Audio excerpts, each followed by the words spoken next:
So these are the HyperX Cloud 2s, and I'm pretty sure this is one of the most popular gaming headsets in the world, if not the most popular. I've seen this thing basically everywhere, and so many of the biggest name streamers are using them. So I went and bought them, and there's a lot to say about these, but kind of the shortened version of the review is that I think they're worth it for most people depending on what price you can get them for. Okay, so first let's talk about comfort, which for me is one of the most important part of any pair of headphones. In my opinion, it's more important than sound, how they look, cost, everything. If they're not comfortable for long periods of time, you shouldn't be buying them. I was expecting them to be really comfortable because first of all, they're called the HyperX Clouds, and also, how can they not be when every streamer is wearing these for 10 hours plus each day? But they're pretty good. They're not amazing. I've definitely worn more comfortable headphones, but these are still pretty good. They come stock with these leather ear pads, which at first are not that soft, and the cloth ear cups that come in the box are much softer. But I guess each one has their own issues because the cloth one gets kind of rough and annoying after a while. It's going to be personal preference, but I like the leather ear cups more. Clamping force I think is basically perfect, just enough to stay on your head but not squeeze your skull. Okay, so sound quality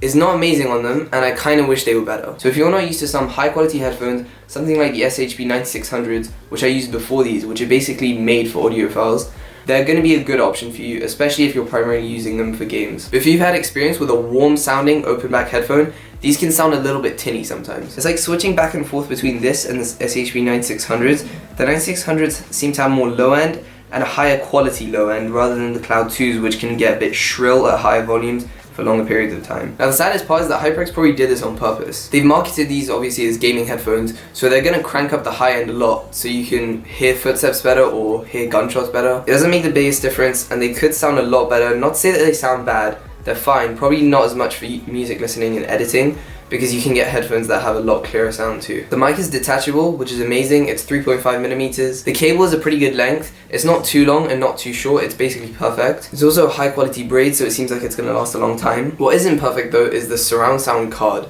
Not the surround sound is bad, but the card is annoying. For me personally, it gets stuck in my chair a bunch and it makes the cable heavier. I wish it was in a lower down section of the cable. Okay, so the optional surround sound is pretty good, and I'd rather have it on than off. You click the big 7.1 button in the center of the sound card, and it makes everything, especially in game, feel like it has a much bigger sound stage. Now I still think open back headphones do this better, and that's just because they're physically open, so the sound feels a lot more open and airy. But this is still good for a closed back gaming headset, and as I said, I keep it on. It genuinely helps you hear where footsteps are coming from in game. In terms of price, these things vary in price a bunch.